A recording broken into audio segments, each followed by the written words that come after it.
ஒரு கட்டத்துக்கு மேலே இவங்களுக்கு வந்து சில வந்து கல்யாணத்தை நோக்கி நகரும் போது அவங்களுக்குள்ள குடும்பத்தில் இயற்கையாக நடக்கக்கூடிய அந்த எதிர்ப்புகள். பெண்ணோட அப்பா மிகப்பெரிய தொழிலதிபர் அப்படின்லாம் சொல்கிறாங்க, பெரிய புள்ளின்னு சொல்கிறாங்க. ஒரு ஒரு கம்பைண்டாக எல்லோரும் சேர்ந்து தான் வந்து ஒரு முயற்சி எடுத்துருக்குறாங்க. பட் அந்த முயற்சியில் வந்து கேட்டிங்கன்னா வந்து அவங்க தம்பி வந்து ஒரு மைனர் பையன், ஒரு 17 வயசு பையன், அவனை வந்து பிடிச்சி வண்டியில் கொண்டு போயிருக்காங்க. அந்த வாகனம் வந்து ஆரம்பத்தில் யாரோ ஒரு 3 பேர் சம்மந்தப்பட்டிருக்காங்க. அந்த 3 பேரை விசாரிக்கும் போது இதுக்கு பின்னணி யாரெல்லாம் இருக்கிறாங்க, பின்னணி என்ன காரணம் கேட்டால் நீங்கள் கட்ட பஞ்சாயத்து பண்ணுறது தான் உங்களை வந்து மக்கள் ஓட்டு போட்டு தேர்வு செஞ்சாங்களா?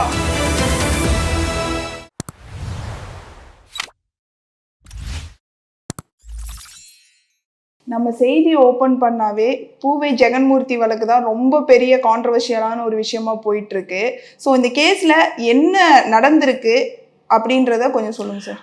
இது வந்து ஒரு காதல் கதை சொல்லுவாங்களே, ஒரு காதல் கதை தான். அதில் காதல் கதையில் வந்து யாரெல்லாம் இதில் வந்து வில்லனாக இருக்கிறாங்க அப்படின்றது தான் நம்ம பார்க்குறோம். இது வந்து முழுக்க இந்த ஆணவ கொலைகள்லாம் நிறைய நடக்குதுல்ல. ஒரு வகையாக இது கூட வந்து ஒரு ஆணவ கொலையில் ஒரு வேளை முடியக்கூடியது போல இருக்குது. ஆனால் ஒரு வகையில் வந்து கேட்டால் அந்த மாதிரி எதுவும் அசம்பாவிதம் எதுவும் நடக்கலை அப்படின்றது தான் நான் பார்க்குறேன். இதுக்கு முன்னாடி வந்து கண்ணகி முருகேசன் வழக்காக இருக்கட்டும், இளவரசன் திவ்யா வழக்கு, உடுமலை சங்கர், இந்த மாதிரி நிறைய வழக்குகள் இருக்கு இல்லையா. இந்த மாதிரியான வழக்குகள் வந்து ஒரு முடிவு வந்து ஒரு என்ன சொன்னால் ஒரு துர்மரணத்தில் தான் முடிஞ்சிருக்கு. ஸோ அந்த மாதிரி எதுவும் இல்லாமல் வந்து இந்த வழக்கு வந்து ஒரு காதல் வழக்காகவே பார்க்கப்பட்டு ஒரு கட்டத்துக்கு மேலே வந்து ஒரு முன்னெச்சரிக்கையாக வந்து சிலர் வந்து கைது செய்யப்பட்டிருக்கிறாங்க, சிலர் விசாரணையில் இருக்கிறாங்கன்னு பார்க்கும்போது இது என்ன, இதனுடைய தொடர்ச்சி என்னன்னு சொன்னால் 2 சமூகங்கள், ஒரு சமூகத்தை சார்ந்தவங்க வந்து பார்த்திங்கன்னா வந்து தேனி மாவட்டம், இந்த சைடில் வந்து கேட்டிங்கன்னா வந்து திருவிழங்காடு சேர்ந்த ஒரு ஆண் இளைஞர், இவங்க 2 பேரும் வந்து இன்ஸ்டாவில் பார்த்து லவ் பண்ணுறாங்க.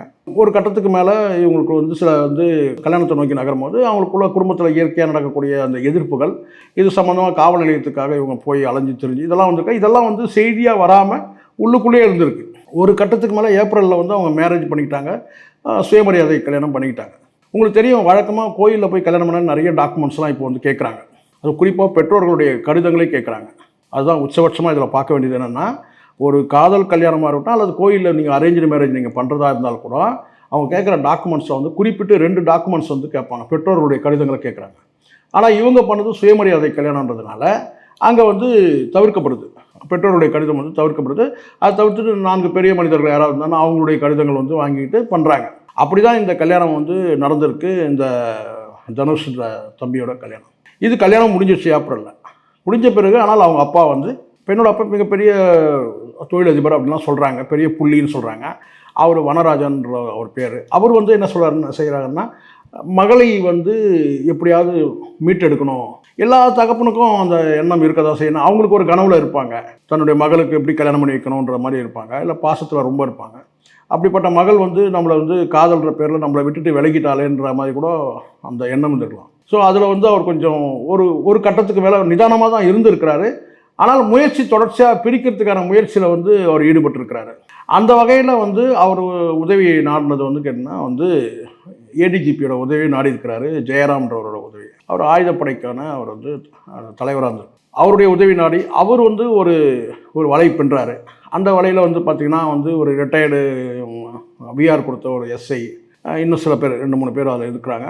அவங்களாம் சேர்ந்து ஒரு டீமாக வேலை செய்யும் போது கேட்டால் அவருக்கு ஒரு பொலிட்டிக்கல் பவர் வேணுன்றதுக்காக இந்த சரௌண்டிங்கில் திருவள்ளூர் டிஸ்ட்ரிக்டில் வந்து உங்களுக்கு நல்லா தெரியும், ஜெகன்மூர்த்திக்கு வந்து அப் டு பொந்தமல்லியிலேருந்து இன்னும் சொல்லப்போனால் ஆவடி அம்பத்தூர்லேருந்து உங்களுக்கு வந்து பார்த்திங்கன்னா வந்து அம்பத்தூரை தாண்டினாலே வந்து அவங்க பெல்ட், அதாவது பெல்ட்னா அப் டு அரக்கோணம் வரைக்கும் இவங்களோட செல்வாக்கு அதிகம். அப்படி உள்ள வந்து பொலிட்டிக்கல் செல்வாக்குள்ள ஒரு நபர் ஜெகன்மூர்த்தியோட அவருடைய உதவியை நாடி ஒரு கம்பைண்டாக எல்லோரும் சேர்ந்து தான் வந்து ஒரு முயற்சி எடுத்துருக்குறாங்க. பட் அந்த முயற்சியில் வந்து கேட்டிங்கன்னா வந்து தனுஷை வந்து அவங்க வந்து நோக்கி போயிருக்கணும். ஆனால் அவங்க வந்து கேட்டிங்கன்னா ஒரு ஷார்ட்கட்டில் கேட்டிங்கன்னா அவங்க தம்பி வந்து ஒரு மைனர் பையன், ஒரு 17 வயசு பையன், அவனை வந்து பிடிச்சி வண்டியில் கொண்டு போயிருக்கிறாங்க. அந்த வாகனம் வந்து ஏடிஜிபியோட வாகனம்னு சொல்லப்படுது.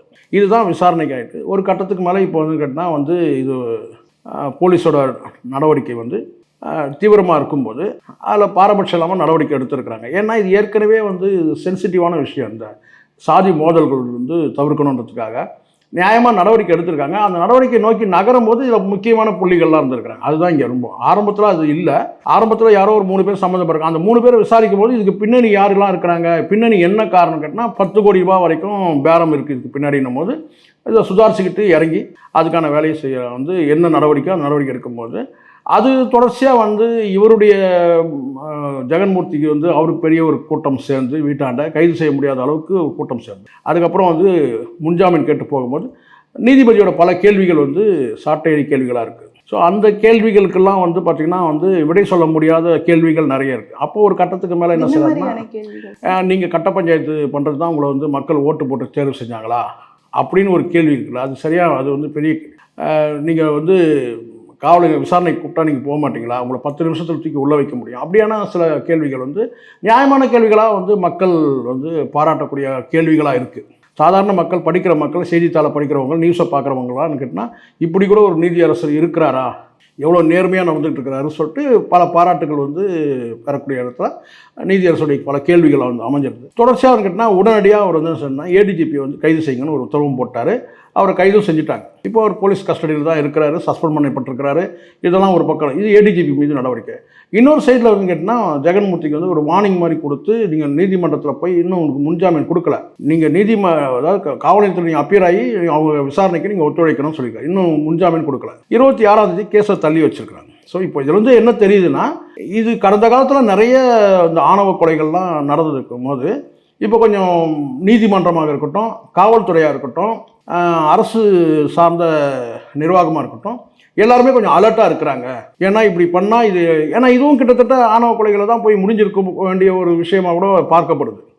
இது தவிர்க்கப்பட்டிருக்கு அப்படின்றத நம்ம இதை பார்க்க வேண்டியது இருக்குது. இப்போ தொடர்ச்சியாக விசாரணை நடந்துகிட்டு இருக்குது. ஜெகன்மூர்த்தியும் விசாரணைக்கு ஒத்துழைச்சிருக்கார், போயிருக்கிறார், தனியாக போயிருக்கிறாரு. கூட்டமாக கூடக்கூடாதுன்னு நீதியரசோட உத்தரவு. அவர் மட்டுமே தனியாக போய் தான் நீதிமன்ற டிரைவரோடு போயிருக்கிறாரு. விசாரணைக்கு ஒத்துழைச்சிருக்காரு. அவரும் விசாரிக்க டிஜிபியும் ஏடிஜிபியும் விசாரணைக்கு விசாரணை நடந்துகிட்டு இருக்கு. இதுக்கு இடையில் ஏடிஜிபி உச்சநீதிமன்றத்தில் இந்த கைது நடவடிக்கையை நிறுத்தணும்னு சொல்லிட்டு அவர் கேட்டிருக்கிறாரு. அது இன்றைக்கி சுப்ரீம் கோர்ட்டு விசாரணைக்கு வருது. ஸோ அடுத்தடுத்து என்ன நடக்குதுன்றதை பார்க்கலாம்.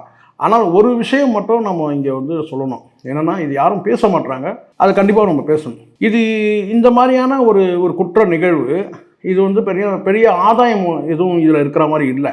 இந்த சம்பவத்தில், குற்ற சம்பவத்தில் ஈடுபட்டவங்களுக்கு ஏதேனும் ஆதாயம் பெறத்துக்கான வாய்ப்பு இருக்குது. ஆனால் பெற்றோர்களுக்கு என்ன இதில் இன்டென்ஷன் இருக்க போகுது, பெற்றோர்களுக்கு என்ன ஆதாயம் இருக்க போகுது? நீங்கள் எல்லோரும் சொல்லலாம், என்னென்னு கேட்டால் அவங்களுடைய குடும்பத்தோட கௌரவம் இருக்குது, அல்லது கேட்டால் பொருளாதார ஏற்றத்தாழ்வு இருக்குது, இதெல்லாம் தான் ஒரு காரணமாக சொல்லப்படுது. ஆனால் நான் ஏன் இதை தாண்டி தன்னுடைய மகளுக்கு தங்களுடைய விருப்பப்படி கேட்டால் அவங்க மனம் மகிழ்ச்சிக்காக அல்ல சந்தோஷத்துக்காக ஒரு நல்ல ஒரு வாழ்க்கையை ஏற்படுத்தி தரணுன்ற அந்த நோக்கம் கூட இருக்கலாம்ல. எல்லாரும் சொல்லக்கூடியது தான். இப்போ நான் கூட சொல்லுவேன், என்னன்னு கேட்டிங்கன்னா, அவங்க கௌரவம் தாங்க, இவன் ஏழை பையன், அவங்க பணக்கார வீட்டு பொண்ணு, ஸோ அப்படி நம்ம பேச முடியும். இல்லைனா அவங்க ஒரு சாதிங்க, இவங்க வேற ஒரு சாதிங்க.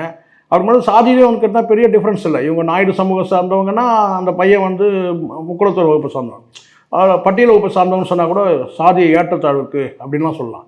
அந்த மாதிரி இல்லை. ஆனால் இருக்கிற சாதியிலே வேணால் முன்ன பின்ன நீ பெரியவன் நான் பெரியவன்ற அந்த பார்வை வேணால் இருக்கலாம். ஆனால் பொருளாதாரத்தில் பார்த்திங்கன்னா இந்த பையன் ஒன்றும் இல்லை, அவங்க வசதியாக இருக்காங்க. ஸோ அப்போ இதுதான் காரணமா அப்படின்னு சொல்லி கூட சில பேர் பேசுகிறாங்க. நான் என்ன சொல்கிறேன்னா, இதை தாண்டி கூட பார்த்தீங்கன்னா பெற்றோர்களுக்குன்னு ஒரு கனவு இருக்குல்ல, தன்னுடைய மகளை எந்த மாதிரி ஒரு வாழ்க்கையை அமைச்சு கொடுக்கணும்னு அவங்களுக்கு ஒரு கனவு தானே. அது எல்லா பெற்றோர்களுக்கும் அது இருக்க தானே செய்யும். ஸோ அப்படி இருக்கும்போது அதுக்கான ஸ்பேஸை நம்ம பெற்றோர்களுக்கான ஸ்பேஸை நம்ம கொடுக்கணும். நம்ம லவ் பண்ணுற தப்புன்னு நான் சொல்லலை.